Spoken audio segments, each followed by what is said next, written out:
ఆయనకి ముందు అసలు గుగ్గుల అన్న పేరు కలపలేదు. కలయనాయనారు ఆయన పేరు. అమృతఘటేశ్వరుడు ఉన్న క్షేత్రంలో పుట్టారు ఆయన. ఆయన పేరు కలయ. అందుకని ఈయన పేరు కూడా కలయ అని పిలుస్తూ ఉండేవారు. ఈ కలయనాయనారికి ఒక లక్షణం ఉండేది. ఆయన చేసే పూజ ఏమిటో తెలుసా అండి? ఆయన ఎప్పుడు భగవంతుడి దగ్గర కూర్చొని అనుకునేవాడు, సుగంధిం పుష్టివర్ధనం అంటారు కదా, త్రయంబకం అని పిలుస్తారు కదా, 3 కన్నులు ఉంటాయి కదా, ఆయన వస్తుంటే సువాసనలు వస్తాయి కదా.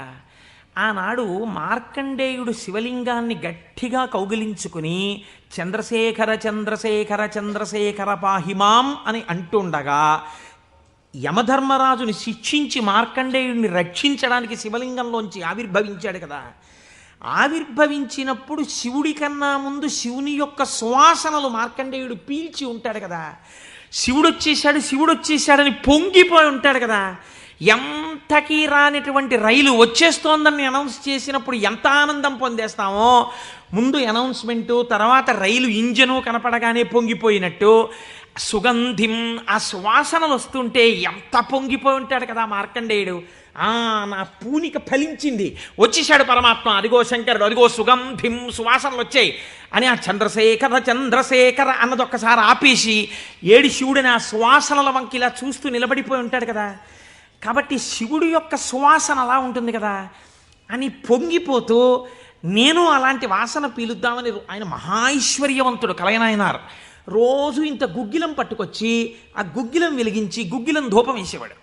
ఆ ధూపం అంతా పూజ గదంతా నిండిపోతే అందులో కూర్చుని మార్కండేయుడు ఇలాగే వాసన పీల్చి ఉంటాడు.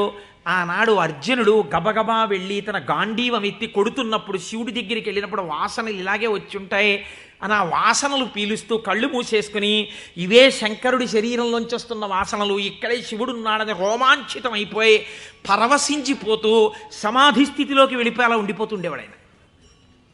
మీరు చూడండి, భగవంతుణ్ణి పట్టుకోవాలనుకున్నవాడు, ఏమంటే మాకు పూజ కుదరట్లేదండి, మాకు ఈ స్తోత్రం రావట్లేదండి అంటాం మనం. మన బతుకంతా ఎక్కడ ఆగిపోతుందంటే దీపంలో 2 ఒత్తులు వేయాలా, 1 ఒత్తి వేయాలా. నిజంగా తరించిపోయిన వాళ్ళు తరించిపోవడానికి ఎన్ని మార్గాలు వెతుక్కున్నారో చూడండి. ఆయన సువాసనలు పీలుస్తూ రమించిపోయాడు. శంకరుడు చూశాడు, వీడు రోజు గుగ్గిలం పట్టుకొచ్చి వేసి ఇన్ని రకాల దర్శనాలు చేసేస్తున్నాడు రా, గుగ్గిలం పొగ అడ్డం పెట్టుకుని. ఎంత చిత్రం రా ఇది, గుగ్గిలం పొగకి వీడు సమాధిలోకి వెళ్ళిపోతున్నాడు. అసలు ఈ గుగ్గిలం కొనలేని స్థితి తెస్తే ఏం చేస్తాడో చూద్దాం అనుకున్నాడు. ఐశ్వర్యం అంతా క్షీణింపచేశాడు. ఆయనకి మనస్సు శివుడి మించి పోలేదు. ఎలాగో అలా నానా కష్టాలు పడి ఇంత గుగ్గిలం తెచ్చి శంకరుడికి వేసి ఆ వాసన పీల్చేటప్పటికి సమాధిలోకి వెళ్ళిపోయాడు. ఇంక ఏముంది, మనస్సు అలవాటు పడిపోయింది. ఇంత పొగొచ్చేటప్పటికి అంతే సమాధిలోకి వెళ్ళిపోతాడు.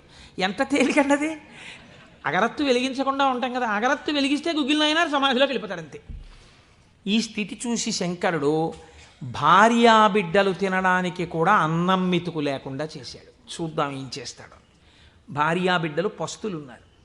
అన్నమో రామచంద్ర అని ఆ భార్య మహాపతివ్రత. ఆవిడ తన మెడలో ఉన్నటువంటి మంగళసూత్రాన్ని తీసి నాయనారికి ఇచ్చి, అయ్యా మీరు ఇది పట్టుకెళ్ళి వెలకట్టి అమ్మించి డబ్బు పట్టుకుని రండి, దాంతో మనం కొన్నాళ్ళు భోజనం చేద్దామని. తప్పకుండా తీసుకొస్తానని ఆ మంగళసూత్రాలు చేతిలో పట్టుకుని శివ శివ శివ శివ అని సంతోషపడిపోతూ వెళ్ళిపోతున్నాడు. శంకరుడు ఒక పెద్ద బండిలో గుగ్గిలం బస్తాలు వేసుకుని ఎదురొచ్చాడు. మళ్ళీ దొరకవుట గుగ్గిలం, అందుకని చెప్పి బస్తాలు కొనుక్కెడుతున్నాను, ఎవరైనా కావాలంటే కొనుక్కోండి అని అరిచాడు. అమ్మ బాబోయ్, గుగ్గిలం దొరకదటని చెప్పి ఈయన గబగబా మంగళసూత్రాలు ఇచ్చేసి గుగ్గిలం బస్తాలు కొనేశాడు. పోనీ గుగ్గిలం దొరకదంటున్నారు, ఇంటికి పట్టుకెళ్ళి ఈ గుగ్గిలాన్ని దాచుకుని రోజు ఇంతంత వేద్దాం అనుకున్నాడా?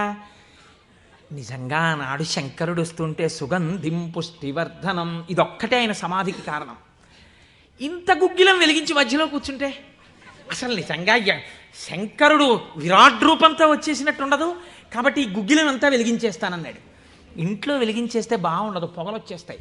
ఓ గుళ్ళోకి పట్టుకెళ్ళి వెలిగించేస్తే బాగుంటుందని ఈ గుగ్గిలం అంతా వేసుకుని ఓ గుడికి పట్టుకెళ్ళి ఈ గుగ్గిలం అంతా వెలిగించేసి దాని మధ్యలో కూర్చొని సమాధిని పొందేసి కడుపులో ప్రేగులు నకనకలాడిపోతున్నాయి, తెలియదు, ఆకలి తెలియదు, శరీరం నీరస పడిపోయింది, శరీరం అంతా నొప్పులు పెట్టేస్తోంది, తెలియదు, ఇంట్లో భార్య బిడ్డలు శోషించి పడిపోయే స్థితి వచ్చింది, తెలియదు. ఆ పొగ మధ్యలో సమాధి స్థితిని పొందాడు. ఇప్పుడు నా భాష